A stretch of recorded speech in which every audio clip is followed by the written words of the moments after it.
still stuff that I feel like I can do a lot better and live up to that expectation even more. What is it about the chemistry among you guys that does set you apart?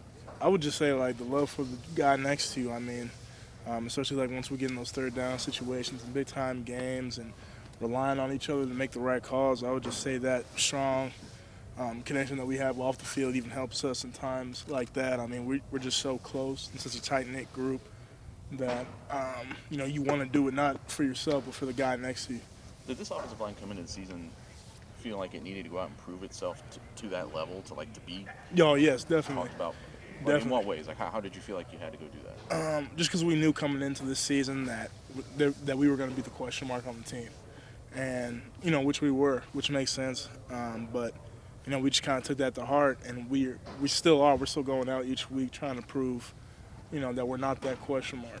How long did it take for you guys to look at Jonah and go, he's going to work? Well, so we already kind of knew about him. Just hearing from the D-line that's going against him, they all had high praise for him, and that first week of fall camp, it was very easy to see that, he's a real deal. So. Right. Yeah. Do you guys see this as a challenge again, going into that Wisconsin game 6 weeks ago? Wisconsin supposedly had the best offensive line, one of the best offensive lines in the country with the best running back, and you guys held sway.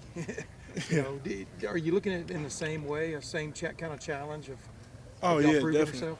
Definitely. Because their O-line again is still, very highly touted, and it's going to come down to who has a better O-line come Saturday. So that's how we're taking it, and that's how we're approaching it, and we're hoping the outcome comes out on our side. Yeah. Again, How good a running back are you playing with this year with J.K. Dobbins? How would you rate him from what he's done, et cetera?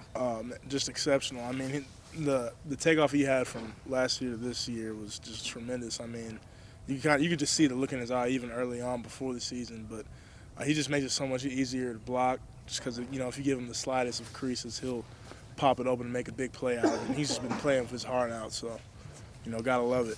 You guys have rushed for 200 yards every game this season. Is that a target for you guys, or do you guys have targets? Yeah. No, and JK will tell us what he wants, so we try to give him up to that. But we try to get at least 200 yards rushing. What was the request this week? Has he given it to you yet? 200. It's typically somewhere in the 200 range. Right. Yeah. But he comes in every week and tell like, all right, guys, this is the plan. This is what we're gonna do. I'm like, all right, we got you, big JK. It seems pretty easy on his part to tell you what he wants, and you guys have to go do it. We know, because if we get, like I said, we give him the slightest crease, he'll just pop it open and make a big one. So it's exciting, and that puts even more pressure on us because we're just like, all right, we gotta go do this for, JK, and we gotta even play even harder. So it's good. Yeah. If you don't, is he an angry guy? Oh no, he just says that like almost his motivation. Yeah. You started at the end of last year. How beneficial was that for your progress this year? I would say it was very beneficial just because having that game experience and coming in and starting and kind of dealing with all the mental side of it, it was huge. I feel like towards my progression to this season. Because the Big Ten championship game was your first start last year. Yeah. How nervous were you for that? How different is it now?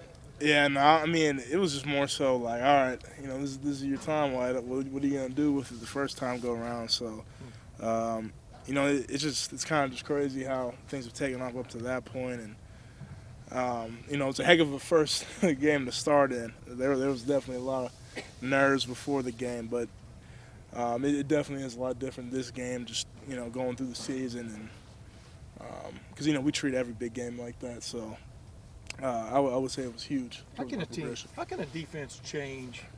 What can a defense change up front from one game to the next? First time. I don't know if you've ever played a team two times in one season. Mm-hmm. But what are y'all expecting? Are you expecting something totally different, or are you expecting them to just come after you again, same kind of fits, et cetera? To be honest, I mean, we've been studying them up pretty well, and they kind of just been switching up their defensive fronts in these past couple games. Oh, really? So we actually, it's going to be interesting to see what they come out in, but we have a pretty good understanding of what they do with whatever they run. And you're talking about going when you talk about switching up their defensive front, like from a 3 down to 4 down. Yeah, they've been in a lot of 4 down recently. So, but again, we don't know what they're going to do against us. So they could go back to the 3 down that they played against us all game. So Wyatt, it'll be interesting. I just saw a clip on Twitter someone had of a block you made against Michigan where you pushed the Michigan guy and he was kind of out of the play, and then you went and you pushed him again, Wyatt. Why did you have to push him a second time? You know, I had to let him know where I was from, man. No, but you know, it's just the heat of the moment, and you know, playing with Jonah, any slight chance I get him a knockdown, best believe I'm taking advantage because I know he'll have like 30 by the end of the game or something. You know, maybe we need to fact check that. You know, slight shade, but yeah, no, because I know if I don't get that knockdown, he for sure will get one. So. Yeah, I had to finish him. What is the standard or the mentality in the offensive line room of finishing blocks like that? Oh, it's huge now, especially with Jonah, because so at the end of each week we'll get a knockdown sheet, and it keeps track of the knockdowns. And unfortunately, he's been first all year, so yeah, he gets like 8 knockdowns a game. So you think the stats are rigged a little bit? You think they're? You know, he might be paying the guy that does it a little bit extra. I've seen him do it. You know, you guys seem like 3 nice guys, though. You, Josh, you know, when we talk to you, and Jonah, but do y'all have a nasty streak? Would you say y'all play? I'm not dirty. I mean nasty. Do you have a? What's the approach to the game? I guess. You know, nasty, and you know when you can finish the block, do it, and you know just playing aggressive, and that's just the standard that's set for that room. And you know that's what Coach Stud preaches, and yeah, I definitely say that we'd have a nasty. And what streak. gets y'all going into that nasty area? I mean, what is it a pregame? I mean, how do y'all get psyched into that? You know, recently, to be honest, it's just come down to Jonah getting like 30 knockdowns a game. So there's like even an extra competitive add to that of, you know, trying to outdo Jonah. So I would say that probably has a lot to do with it. But, yeah, I mean, because, you know, we look at it as a huge reward after the game of who had the most knockdowns. And haven't had it one time yet. So, you know, hopefully this will be the time. But, yeah, no, we have a little thing for the knockdowns. Has Jonah had it every game? His yearly total is greater than anyone else's, or he's won every single game this year? Yeah, I think he's had the most knockdowns for every single game this year. Like, I'll maybe have 2 less than him, but he always gets either 1 or 2 above me. So Jonah is the blame and the credit for the quality of play of the offense. Oh, yeah, definitely. Thank you, Wyatt. Oh, no problem. Thanks for watching. Subscribe below to get the latest videos from Lettermen Row. We got Letterman Live, we've got the practice report, we got rapid reaction. Hey, and you know we got Buckeye IQ with Zach Bourne. For sure. We got recruiting breakdowns with Berm. We got whatever you need. Ohio State football and Ohio State athletics, we've got you covered here at Lettermen Row.